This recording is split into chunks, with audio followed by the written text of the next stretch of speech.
পৃথিবীর সর্বপ্রথম মানব ও মানবী হযরত আদম আলাইহিস সালাম ও বিবি হাওয়া আলাইহিস সালামের মাধ্যমে আল্লাহ রাব্বুল আলামিন এই পৃথিবীতে মানব জাতির বংশ বিস্তার করেছিলেন।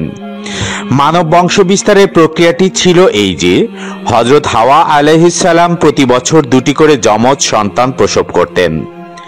সেই সন্তানদের একটি হতো পুরুষ, অপরটি হতো নারী। হযরত আদম ও বিবি হাওয়ার প্রথম জোড়ার পুরুষ সন্তানটির নাম রাখা হয়েছিল কাবিল, কন্যা সন্তানটির নাম রাখা হয়েছিল আকলিমা। দ্বিতীয় জোড়ার পুরুষ সন্তানটির নাম রাখা হয়েছিল হাবিল এবং কন্যা সন্তানটির নাম রাখা হয়েছিল গাজা। কাবিলের সাথে জন্মগ্রহণকারিণী বোন আকলিমা ছিল অত্যন্ত রূপসী ও সুন্দরী।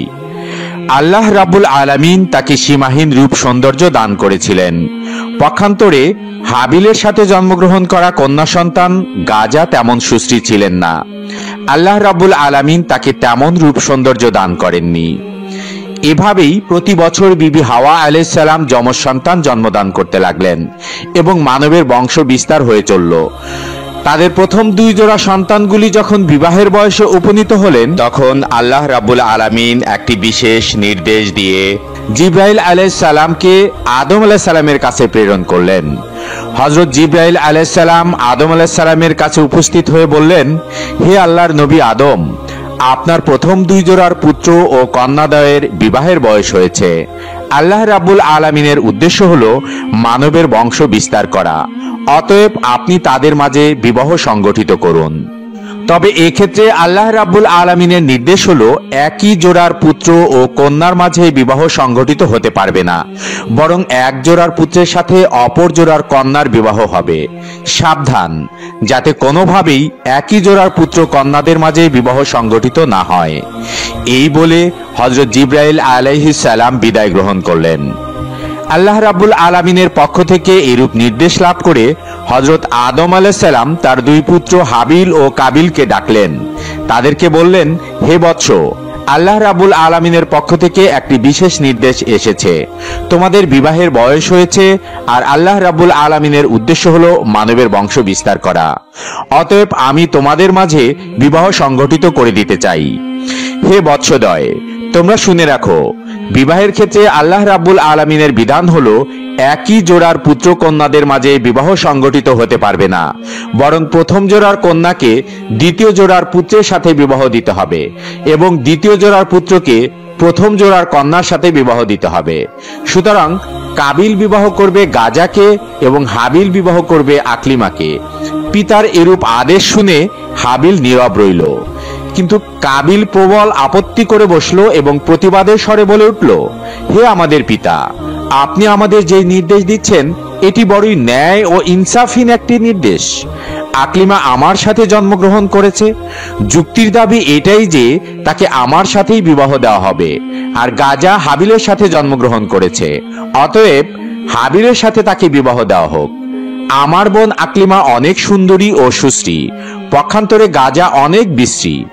আমি আমার বোন আকলিমাকে ছাড়া অন্য কাউকে বিবাহ করব না। হাবিল তার বিশ্রী বোন গাজাকেই বিবাহ করুক, আর আমি আমার সুন্দরী বোন আকলিমাকেই বিবাহ করব। আল্লাহ তাআলা তো আমাদের মায়ের গর্ভে জোড়ায় জোড়ায় সৃষ্টি করেছেন, অতএব দুনিয়ার জমিনে ভূমিষ্ঠ হওয়ার পরে আপনি কেন জোড়া ভাঙতে যাচ্ছেন? এটা তো কঠিন জুলুম ও অত্যাচার এবং ন্যায়নীতিহীন একটি আদেশ। পিতা, আমার মনে হয় আপনি হাবিলকে অধিক ভালোবাসেন, তাই তার সাথে আমার সুন্দরী বোন আকলিমাকে বিবাহ দিতে চাচ্ছেন। তবে আমিও আমার পরিষ্কার সিদ্ধান্ত জানিয়ে দিচ্ছি, আমি হাবিলের সাথে আকলিমার বিবাহ কোনোভাবেই মেনে নেব না। যে করেই হোক আমার বোন আকলিমাকে আমিই বিবাহ করব। আমি আপনাকে আগেই জানিয়ে দিচ্ছি, আমাদের বিবাহ নিয়ে যদি কোনো দুর্ঘটনার সৃষ্টি হয় তার জন্য আপনি দায়ী থাকবেন। কাবিলের কথা শুনে আদম আলাইহিস সালাম বললেন, বৎস, তুমি হয়তো মনে করেছো এগুলি আমার নিজের বানানো কোনো কথা। আমি আমার নিজের থেকে কোনো কিছুই করছি না, বরং আল্লাহ রাব্বুল আলামিনের হুকুমগুলি তোমাদেরকে শুনিয়ে দিলাম মাত্র। আর তুমিও জেনে রাখো, আল্লাহ রাব্বুল আলামিনের বিধান সামান্যতম আমি নড়চড় করব না। তার নির্দেশ অনুসারেই তোমাদের বিবাহ সংগঠিত হবে। আমি একবার তার হুকুম অমান্য করে বেহেশত থেকে দুনিয়ায় নিক্ষিপ্ত হয়েছি। আমি আর কোনোদিন কোনো নির্দেশ অমান্য করতে পারবো না। পুনরায় যদি আমি আমার প্রতিপালকের হুকুমের অন্যথা করি তাহলে আমার উপর কোন বিপদ আসবে আমি তা জানি না। আমি আমার প্রতিপালকের আযাব ও শাস্তি নিয়ে অত্যন্ত ভীত সন্ত্রস্ত। অতএব হে বৎস, অবনত চিত্তে আল্লাহ রাব্বুল আলামিনের হুকুম মেনে নাও এবং তিনি যেভাবে বিবাহের ফরমান জারি করেছেন সে মতোই বিবাহ করার জন্য প্রস্তুত হয়ে যাও। কিন্তু আদম আলাইহিস সালামের কোনো নসিহতই কাবিলের কর্ণগোচর হলো না। সে তার জিদে অটল থাকলো। আদম আলাইহিস সালাম তাদেরকে বললেন, ঠিক আছে, তোমরা এখন যাও, আমি এ ব্যাপারে আল্লাহ রাব্বুল আলামিনের পরবর্তী নির্দেশের অপেক্ষা করব। অতঃপর আল্লাহ রাব্বুল আলামিনের নির্দেশ আমি তোমাদেরকে জানিয়ে দেব। এরপর হযরত আদম আলাইহিস সালাম আল্লাহ রাব্বুল আলামিনের দরবারে দোয়া করলেন, হে মাবুদ, আমার সন্তানদের বিবাহের ব্যাপারে যে ফিতনা সৃষ্টি হয়েছে তা তুমি সবকিছুই দেখেছো। অতএব আমাকে এ ব্যাপারে একটি উত্তম ফয়সালা দান করো, যাতে করে প্রত্যক্ষভাবে তারা এর একটি প্রমাণ পেতে পারে। হযরত আদম আলাইহিস সালামের দোয়ার পরিপ্রেক্ষিতে আল্লাহ রাব্বুল আলামিনের নির্দেশ নিয়ে জিবরাইল আলাইহিস সালাম তার কাছে আগমন করলেন এবং তিনি বললেন, হে আদম, আপনি আপনার পুত্রদ্বয়কে কুরবানি করার নির্দেশ দিন। তারা তাদের কুরবানি নিয়ে পাহাড়ে রেখে আসবে। যার কুরবানি কবুল করা হবে সেই আকলিমাকে বিবাহ করবে। আল্লাহ রাব্বুল আলামিনের পক্ষ থেকে এরূপ নির্দেশ পেয়ে হযরত আদম আলাইহিস সালাম পুনরায় তার পুত্রদেরকে ডেকে বললেন, হে বৎসদ্বয়, আল্লাহ রাব্বুল আলামিনের নির্দেশ হলো তোমরা দুজনে কোরবানি করবে এবং তোমাদের কোরবানি পাহাড়ের উপরে রেখে আসবে। যার কোরবানিকে আল্লাহ রাব্বুল আলামিন পছন্দ করবেন সেই আকলিমাকে বিবাহ করতে পারবে। অতএব যাও, তোমরা তোমাদের কোরবানি পাহাড়ের উপর রেখে আসো। হযরত আদম আলাইহিস সালামের যুগে কোরবানির নিয়ম ছিল কোরবানির বস্তু পাহাড়ের উপর রেখে আসা হতো। আল্লাহ রাব্বুল আলামিন যার কোরবানি কবুল করতেন তার কোরবানি আগুন এসে জ্বালিয়ে দিত, আর এটিই ছিল কোরবানি কবুল হওয়ার নিদর্শন। পিতার নির্দেশ পেয়ে হাবিল ও কাবিল নিজ নিজ মাল থেকে কোরবানির বস্তু সংগ্রহের জন্য চলে গেল। কাবিল ছিল কৃষক, সে কৃষি কাজ করে শস্য উৎপন্ন করত, সুতরাং সে তার কৃষি পণ্যের মাধ্যমে কোরবানির সামগ্রী সংগ্রহের জন্য মনস্থির করল। পক্ষান্তরে হাবিল ছিল একজন মেষপালক, সে মেষ চড়িয়ে জীবিকা উপার্জন করত, তাই সে তার মেষগুলি থেকেই আল্লাহ রাব্বুল আলামিনের রাস্তায় একটি মেষকে কোরবানির জন্য মনস্থির করল। এক্ষেত্রে সে তার সবচাইতে উত্তম ও মোটা তাজা মেষটিকে আল্লাহ রাব্বুল আলামিনের রাস্তায় কোরবানি করার জন্য চয়ন করল। অতঃপর কাবিল ও হাবিল উভয়ই তাদের কোরবানি পাহাড়ের উপর রেখে আসলো।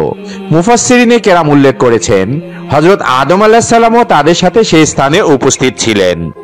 এর কিছুক্ষণ পরেই আল্লাহ রাব্বুল আলামিনের পক্ষ থেকে একখণ্ড আগুন এসে হাবিলের কোরবানিকে জ্বালিয়ে দিল। এই দৃশ্য দেখে হাবিল অত্যন্ত খুশি ও আনন্দিত হয়ে আল্লাহ রাব্বুল আলামিনের দরবারে শুকরিয়া জ্ঞাপন করতে লাগলেন। পক্ষান্তরে কাবিল লজ্জায় ও অনুতাপে হিংস্র ও ক্রুদ্ধ মূর্তি ধারণ করল। সে আদম আলাইহিস সালামকে বলল, পিতা, আপনি হাবিলকে অধিক ভালোবাসেন, তার জন্য দোয়া করেছেন, তাই তার কোরবানি কবুল হয়েছে।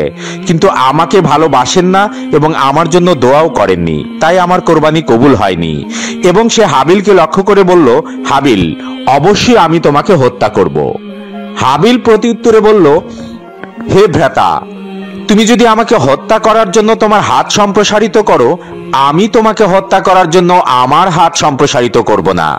আমি চাই তুমি আমার পাপ এবং তোমার পাপ বহন করো। আর কেবলমাত্র মুত্তাকিদের পক্ষ থেকে আল্লাহ রাব্বুল আলামিন কবুল করে থাকেন। হযরত আদম আলাইহিস সালাম তাকে বললেন, বৎস, তুমি নিজের চোখেই প্রত্যক্ষ করলে আল্লাহ রাব্বুল আলামিনের মর্জি ও ইচ্ছা কোনটি।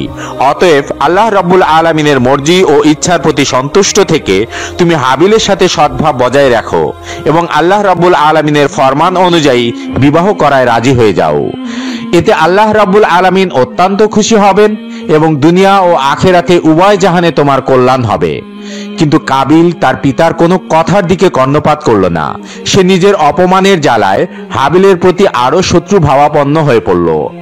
সে দৃঢ় প্রতিজ্ঞা করল, যে করেই হোক হাবিলকে সে হত্যা করবেই।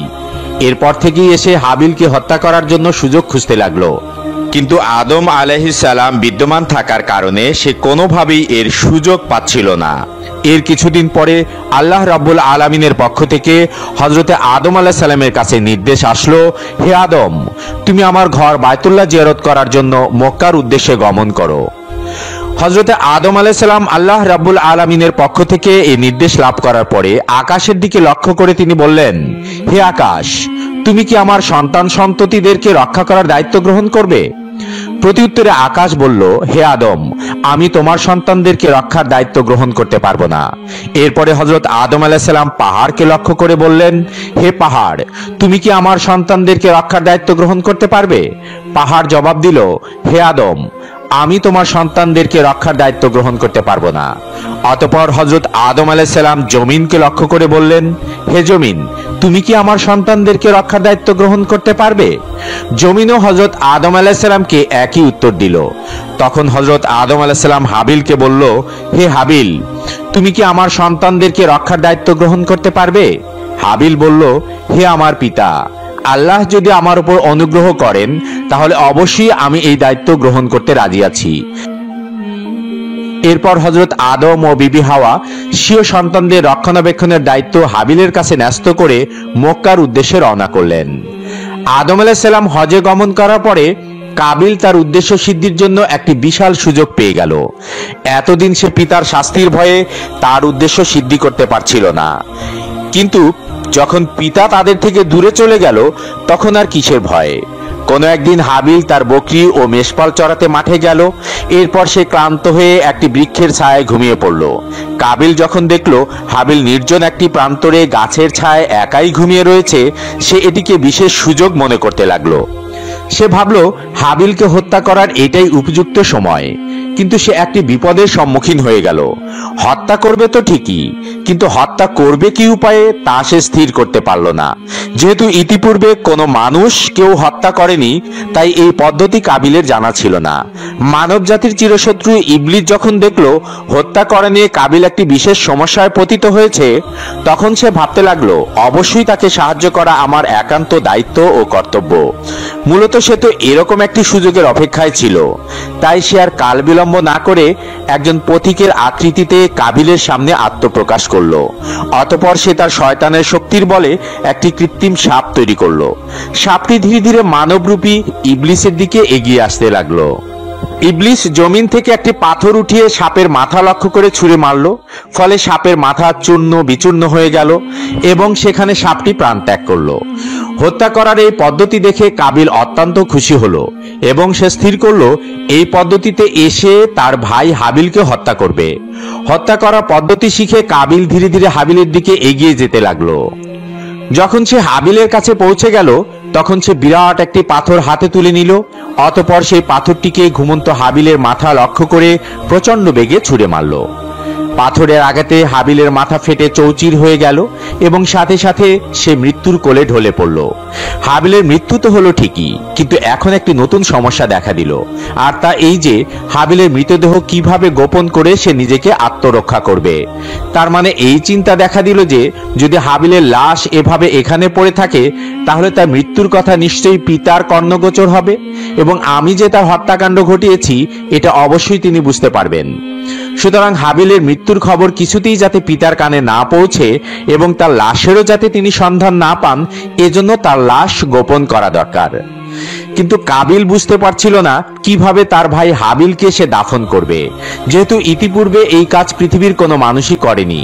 তাই কাবিল তার ভাই হাবিলের মৃত লাশটি কাঁধে নিয়ে এদিক সেদিক ঘুরতে লাগলো আর ভাবতে লাগলো কিভাবে এই লাশটি গোপন করা যায়। অনেক মুফাসসিরিনে কেরাম বলেছেন কাবিল এভাবে তার ভাইয়ের লাশটিকে নিয়ে 1 বছর পর্যন্ত ঘুরে বেরিয়েছিল। অনেকের মতে কয়েক মাস ঘুরেছিল, আবার কেউ কেউ বলেন কয়েকদিন বা কয়েক সপ্তাহ পর্যন্ত ঘুরেছিল। সঠিক ব্যাপারটি একমাত্র মহান রব্বুল আলামিন ভালো জানেন। কাবিল যখন তার ভাই হাবিলের মৃত লাশটি কাঁধে করে এভাবে ঘুরে বেড়াচ্ছিল তখন আল্লাহ রাব্বুল আলামিন ইচ্ছে করলেন যে তাকে দুটি নিকৃষ্ট প্রাণী দিয়ে মানুষ দাফন করার কাজটি শিক্ষাদান করবেন। এজন্য তিনি তার সামনে দুটি কাক পাঠিয়ে দিলেন। কাক দুটি কাবিলের সামনে আবির্ভূত হয়ে ভীষণ মারামারি শুরু করে দিল। তারা একে অপরকে ঠোঁট দিয়ে ঠোকরাতে শুরু করলো। এরপর একটি কাক অপর কাকটিকে হত্যা করলো। এরপর জীবিত কাকটি তার ঠোঁট দিয়ে একটি গর্ত খনন করলো। মৃত কাকটি সেই গর্তের মধ্যে রেখে তার উপর মাটি চাপা দিল এবং সে উড়ে চলে গেল। কাক থেকে মানুষ দাফনের এই পদ্ধতি শিক্ষা গ্রহণ করার পরে কাবিল মনে মনে ভীষণ লজ্জিত হলো এবং সে নিজেকে এই বলে ধিক্কার দিতে লাগলো যে হায় রে, আমি এই সামান্য কাকের মতো বুদ্ধিমান নই। একটি কাক মানুষ দাফনের যে পদ্ধতি জানে আমি তাও জানি না। আমি এই কাকের মতো হতে পারলাম না, কত নিকৃষ্ট আমি। কাকদের থেকে মানুষ দাফনের এই পদ্ধতি শিক্ষা লাভ করার পরে কাবিল তার ভাই হাবিলকে দাফন করার জন্য একটি কবর খনন করলো। অতঃপর সেই কবরে হাবিলের লাশটি রেখে তার উপর মাটি চাপা দিল। হাবিলের লাশ দাফন করার পরে সে একেবারে নিশ্চিত হয়ে গেল এবং মনে মনে ভাবতে লাগলো, যে করেই হোক এই বিপদ থেকে আমি নিষ্কৃতি লাভ করলাম, এখন আর আমাকে থামায় কে? আকলিমাকে তো আমিই বিবাহ করব। এসব ভাবতে ভাবতে সে পথ চলছিল আর অপেক্ষা করছিল কখন সে বাড়িতে গিয়ে পৌঁছাবে। এমন সময় আল্লাহ রাব্বুল আলামিন জমিনকে নির্দেশ দিলেন, হে জমিন, তুমি কাবিলের দেহ হাঁটু পর্যন্ত গ্রাস করে ফেলো, তাকে নড়াচড়া করতে দিও না। সে তার ভাইকে হত্যা করে মহাপাপ করেছে। জমিন সাথে সাথে আল্লাহ রাব্বুল আলামিনের নির্দেশ পালন করলো এবং কাবিলকে হাঁটু পর্যন্ত গ্রাস করে ফেললো। হতভাগ্য কাবিল তার পা টেনে জমিন থেকে তুলতে পারল না। সে বুঝতে পারলো এই শাস্তি আল্লাহ রাব্বুল আলামিনের পক্ষ থেকে এসেছে। এই কথা বুঝতে পেরে আল্লাহ রাব্বুল আলামিনের দরবারে কাকুতি মিনতি করে বলতে লাগলো, হে মাবুদ, ইবলিস গুনাহ করে তোমার দরবার থেকে বিতাড়িত হয়েছিল মাত্র, কিন্তু জমিন তাকে এভাবে গ্রাস করেনি। আমার অপরাধ কি ইবলিসের অপরাধের চেয়েও বড় যে জমিন আমাকে এভাবে গ্রাস করে নিল? আল্লাহর পক্ষ থেকে তাকে জবাব দেওয়া হলো, ওরে দুরাচার, সে যত বড় অপরাধই করুক না কেন, সে নিজের হাতে নিজের ভাইকে হত্যা করেনি। কাবিল আবার বলল, হে মাবুদ, আমার পিতা তো ভেস্তে অবস্থানকালে তোমার হুকুম অমান্য করে বড় গুনাহ করেছিল, তাকে তুমি শাস্তি দিয়েছ বটে, কিন্তু তাকেও তো জমিন এভাবে গ্রাস করেনি। আল্লাহর তরফ থেকে জবাব আসলো, হে নিষ্ঠুর, তোমার পিতা আমার আদেশ অমান্য করে অন্যায় করেছিল নিজের প্রতি, কিন্তু তুমি এমন অপরাধ করেছো যা দ্বারা অন্যের হক নষ্ট হয়েছে। তুমি অন্যের প্রতি অবিচার করেছো, সুতরাং তোমার অপরাধ সর্বাপেক্ষা গুরুতর। এরপর আল্লাহ রাব্বুল আলামিন জমিনকে নির্দেশ দিলেন, হে জমিন, তুমি কাবিলের দেহকে তার বুক পর্যন্ত গ্রাস করে ফেলো।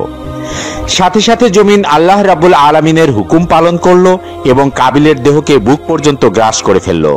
তখন কাবিল ভয়ে দিশাহারা হয়ে ব্যাকুলভাবে আল্লাহর দরবারে মিনতি জানাতে লাগলো, হে দয়াময় প্রভু, আমি না বুঝে ইবলিসের প্ররোচনায় পড়ে আমার ভাই হাবিলকে হত্যা করেছি এবং আমি মহা অন্যায় করেছি। সত্যি এর চেয়ে বড় অন্যায় আর কিছুই নেই। কিন্তু হে দয়াময়, তোমার কৃপা তো অপরিসীম, তুমি সবকিছুই ক্ষমা করে দিতে পারো।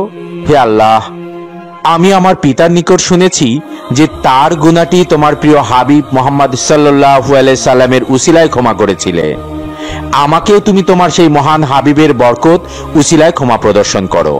এবার আল্লাহ রাব্বুল আলামিন তার প্রিয় হাবিবের সম্মান ও ইজ্জত রক্ষার তাগিদে জমিনকে আদেশ করলেন, হে জমিন, তুমি কাবিলকে ছেড়ে দাও। কাবিল জমিনের কবল থেকে মুক্তি লাভ করার পরে ভাবতে লাগলো, যেভাবেই হোক এই বিপদ থেকে আমি রক্ষা পেলাম, এবার আর আমাকে ঠেকায় কে? আকলিমাকে তো আমিই বিবাহ করব। কাবিল এই কথা চিন্তা করার সাথে সাথে আল্লাহ রাব্বুল আলামিনের একজন আযাবের ফেরেশতা এসে তাকে পাকড়াও করলো এবং তাকে একটি পাহাড়ে বন্দী করে তার মাথায় একটি পাথর দ্বারা আঘাত করলো। আর সাথে সাথে কাবিলের মৃত্যু হয়ে গেল এবং আল্লাহ রাব্বুল আলামিন পুনরায় তাকে জীবিত করে দিলেন। পুনরায় সেই ফেরেশতা তার মাথায় পাথর দ্বারা আঘাত করলো, পুনরায় এসে আবার মৃত্যুবরণ করলো। বলা হয়ে থাকে, কিয়ামত পর্যন্ত এই ফেরেশতা কাবিলকে এভাবে শাস্তি দিতে থাকবে। সহিহ মুসলিম শরীফে রাসূল পাক সাল্লাল্লাহু আলাইহি সাল্লামের পক্ষ থেকে একটি হাদিস বর্ণিত হয়েছে। রাসূল আকরাম সাল্লাল্লাহু আলাইহি সাল্লাম বলেছেন, কিয়ামত পর্যন্ত যত অন্যায় হত্যাকাণ্ড ঘটবে সেই পাপের একটি অংশ আদম আলাইহিস সালামের পুত্র কাবিলের আমল নামায় লেখা হবে, কেননা সেই প্রথম ব্যক্তি যে হত্যার মতো ভয়ঙ্কর এই পাপ কাজকে পৃথিবীর জমিনে চালু করেছিল। কাবিল যখন হাবিলকে হত্যা করেছিল তখন আদম আলাইহিস সালাম হজ আদায়ের জন্য মক্কা শরীফে ছিলেন। আদম আলাইহিস সালাম দেশে ফিরে এসে হাবিলের সন্ধান না পেয়ে তার সন্তানদের কাছে জিজ্ঞাসা করলেন, তোমরা কি তোমাদের ভাই হাবিলের কোনো সন্ধান জানো? আমি তাকে দেখছি না কেন? আদম আলাইহিস সালাম সন্তানেরা তাকে উত্তর দিল, হে পিতা, আপনি হজ করতে যাওয়ার কিছুদিন পর থেকেই আমরা আমাদের ভাই হাবিল ও কাবিল দুজনকেই দেখছি না। আমরা তাদেরকে অনেক খোঁজ করেছি, কিন্তু তাদের কোনো সন্ধান পাইনি। আমরা জানি না তারা কোথায় আছে, কি করছে। তাদের কথা শুনে আদম আলাইহিস সালাম বুঝতে পারলেন অবশ্যই কাবিল হাবিলকে হত্যা করেছে, আর সে তো ইতিপূর্বে তাকে হত্যার হুমকি দিয়ে রেখেছিল। আর এই দ্বন্দ্বের একমাত্র কারণ যে তার কুপুত্র কাবিল, সেটা তিনি আগে থেকেই জানতেন। সুতরাং কাবিলের কারণে তার মনে কোনরূপ দুঃখ হলো না, কিন্তু হাবিলকে হারিয়ে তিনি একেবারে শোকাকুল হয়ে পড়লেন। অতঃপর তিনি আল্লাহ রাব্বুল আলামিনের দরবারে কাঁদতে কাঁদতে প্রার্থনা করলেন, হে আল্লাহ, হাবিলকে যদি হত্যা করা হয়ে থাকে তবে তার কবর এবং মৃত লাশের চিহ্নটুকু তুমি আমাকে দেখিয়ে দাও, তাতেও আমি শান্তি পাবো। আদম আলাইহিস সালামের এই দোয়ার পরিপ্রেক্ষিতে আল্লাহ রাব্বুল আলামিন তাকে জানিয়ে দিলেন, হে আদম, তোমার কুপুত্র কাবিল তোমার সন্তান হাবিলকে হত্যা করেছে, এজন্য কিয়ামত পর্যন্ত তাকে এই পাপের শাস্তি ভোগ করতে হবে। এবং পৃথিবীতে তোমার যত সন্তানই অন্যায়ভাবে হত্যাকাণ্ড সংগঠিত করবে, সেই হত্যাকাণ্ডের পাপের একটি অংশ তোমার কুপুত্র কাবিলের আমল নামায় লিপিবদ্ধ করা হবে। অতঃপর আল্লাহ রাব্বুল আলামিন তাকে হাবিলের মৃত্যুর জায়গা ও তার কবর সম্পর্কে জানিয়ে দিলেন। আল্লাহ রাব্বুল আলামিনের পক্ষ থেকে এই সংবাদটি জানার পরে আদম আলাইহিস সালাম সেই স্থানে গেলেন এবং তিনি কবর থেকে হাবিলের লাশটি উঠিয়ে দেখলেন তার মাথা চূর্ণ বিচূর্ণ করে দেওয়া হয়েছে এবং তার সারা শরীর এখনো রক্তে রঞ্জিত রয়েছে। তখন হযরত আদম আলাইহিস সালাম হাবিলের লাশটিকে বাড়িতে নিয়ে আসলেন। পুত্রের এই অবস্থা দেখে বিবি হাওয়া তো কাঁদতে কাঁদতে অস্থির হয়ে গেলেন। অতঃপর তারা সিদ্ধান্ত নিলেন হাবিলের লাশটিকে একটি সিন্দুকে করে তাদের কাছেই রেখে দিবেন। তাদের এই চিন্তা করার পরে জিবরাইল আলাইহিস সালাম আল্লাহ রাব্বুল আলামিনের হুকুম নিয়ে তাদের কাছে এসে বললেন, আপনারা যে সিদ্ধান্ত নিয়েছেন এটি আল্লাহ রাব্বুল আলামিনের সিদ্ধান্ত নয়। মৃত মানুষকে আপনারা আপনাদের কাছে রেখে দিতে পারেন না, বরং আল্লাহ রাব্বুল আলামিনের হুকুম হলো তাকে আপনারা উত্তম রূপে গোসল করিয়ে জমিনে পুনরায় দাফন করে দিন। জিবরাইল আলাইহিস সালামের পরামর্শে আদম আলাইহিস সালাম পুনরায় তার পুত্র হাবিলের লাশটিকে উত্তম রূপে কাফনের কাপড় পরিধান করে দাফন করে দিলেন।